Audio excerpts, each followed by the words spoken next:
Greetings. I am a representative of the anti-Semite community. This video is AI assisted, is not edited, and is read from script.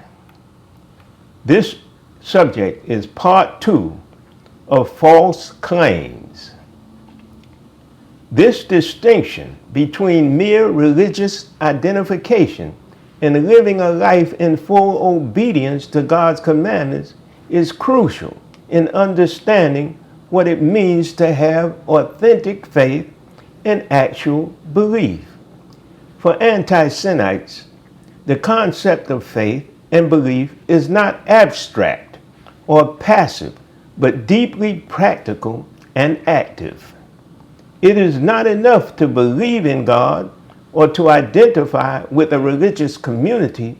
What matters is how one's life reflects that belief through the consistent practice of God's commandments, manifest in the person's behavior. Many religious traditions emphasize the importance of both faith and works, faith and practice. In practice, it's often seen that the balance tips towards one or the other. Some might emphasize belief so heavily that the need for ethical living, the need for ethical and authentic living and adherence to commandments becomes secondary because of a heavy, deep belief factor only. Other faiths might focus on rituals and cultural practices while neglecting the deeper moral sin-free imperatives. Anti-Semites reveal that true faith requires both belief and practice. Belief in God and practice of God's will as expressed through God's commandments. Through our practice, know that our belief accounts for nothing until we carry our belief into practice. From this perspective, the notion of righteous faith is not merely a matter of holding correct beliefs or participating in rituals of religion. Righteous faith, in the anti-Semite view, is demonstrated by living a life that is in full alignment with God's will, living sin-free. This includes not just avoiding sin, but actively practicing virtues such as truthfulness, honesty, kindness, and love, as outlined by God's commandments. Our failure to practice God's commandments is known not just as a moral lapse, but as a failure of faith and belief itself. The failure to practice God's commandments is known not just as a moral lapse, but as a failure of faith and belief itself. When individuals claim to be religious, but do not live according to God's commandments, we are, in essence, denying the very faith we profess and actually are a negative representative of whatever belief we claim to represent. This is because true faith in the anti-Semite understanding is inherently connected to our actions, conduct, and behavior.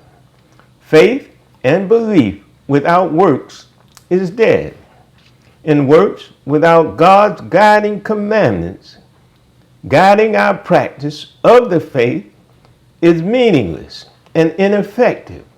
The two must go hand in hand, belief and practice. Moreover, as anti-Semites, we argue in the best manner that this commitment to living sin-free is not just a personal matter, but a communal and societal one. When our community truly lives out God's commandments, we will be a beacon of righteousness, justice, and peace in the world. Our failure to live out God's commandments not only harms us as individuals, but also undermines moral standards and denies the sin-free, God-like presence within ourselves.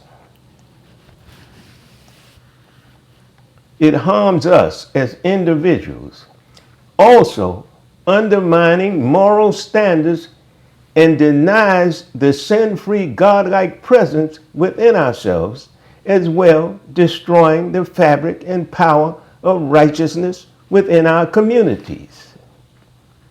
In a world where many people claim religious identity but fail to live by the standard of God's commandments, anti-Semites see a call to return to a purer, more authentic form of faith, one that is deeply rooted in the daily practice of God's commandments. This return to authentic faith is not just about personal salvation, but also manifesting God's will in the world, creating a society that reflects through our righteousness. In summary, for anti-Semites, faith is not a mere label or a set of beliefs held in the mind. It is a way of life characterized by strict adherence to God's commandments.